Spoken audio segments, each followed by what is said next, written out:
Presiden Joko Widodo meresmikan peluncuran Bursa Karbon Indonesia di Gedung Bursa Efek Indonesia, Jakarta pada Selasa pagi. Jokowi juga mengungkapkan potensi pasar bursa karbon Indonesia yang baru saja diluncurkan hari ini bisa mencapai 3.000 triliun rupiah. Menurutnya ini merupakan sebuah angka yang sangat besar dan akan menjadi kesempatan ekonomi baru yang berkelanjutan sejalan arah dunia yang menuju ekonomi hijau. Presiden Joko Widodo mengungkapkan potensi pasar bursa karbon Indonesia yang baru saja diluncurkan hari ini bisa mencapai 3.000 triliun rupiah.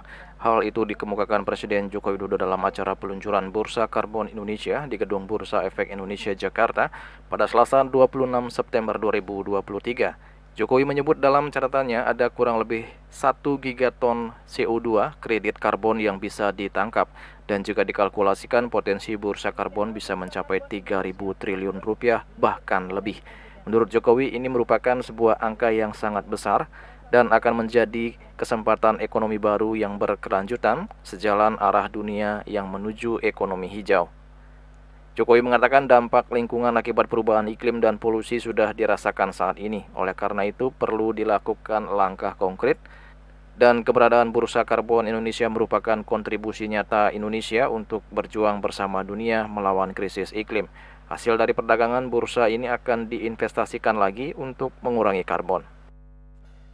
Ini adalah kontribusi nyata Indonesia untuk berjuang bersama dunia melawan krisis iklim, melawan krisis perubahan iklim, di mana hasil dari perdagangan ini akan direinvestasikan kembali pada upaya menjaga lingkungan, khususnya melalui pengurangan emisi karbon.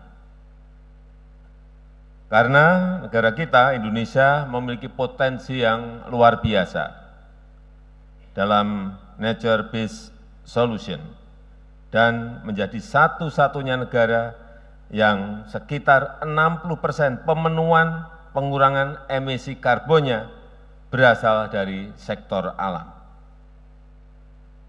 Di catatan saya ada kurang lebih 1 gigaton CO2 potensi kredit karbon yang bisa ditangkap.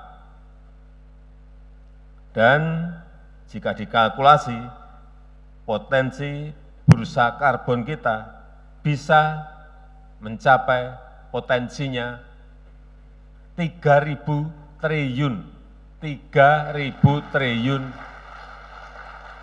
rupiah bahkan bisa lebih.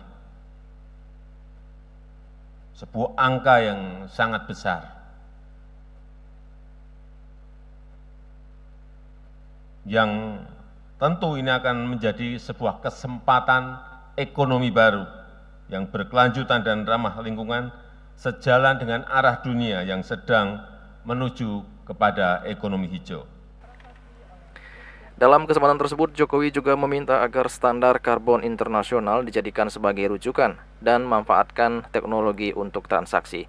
Jokowi juga meminta harus ada target dan timeline, baik untuk pasar dalam maupun luar negeri. Mengatur dan memfasilitasi pasar karbon sukarela sesuai praktek komunitas internasional, serta memastikan standar internasional tersebut tidak mengganggu target NDC Indonesia. Jokowi optimis Indonesia bisa jadi poros karbon dunia asal langkah konkret digarap konsisten seluruh pemangku kepentingan. Bursa karbon yang kita luncurkan hari ini bisa menjadi sebuah langkah konkret, bisa menjadi sebuah langkah besar untuk Indonesia mencapai target NDC.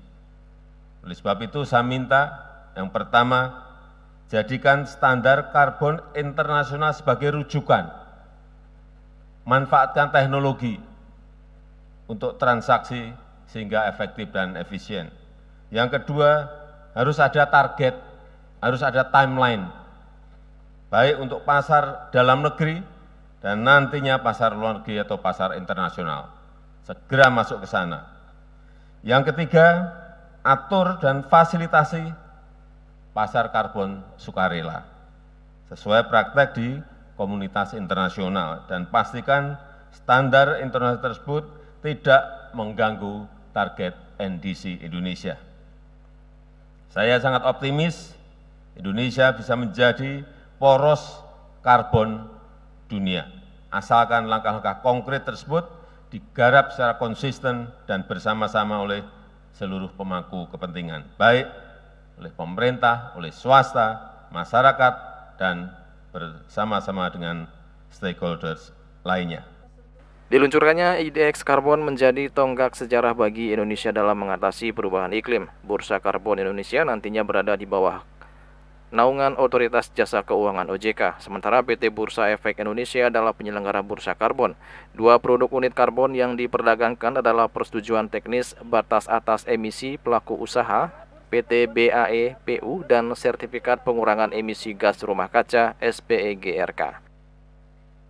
Juli Suwarto dan Ketua Madiasu melaporkan.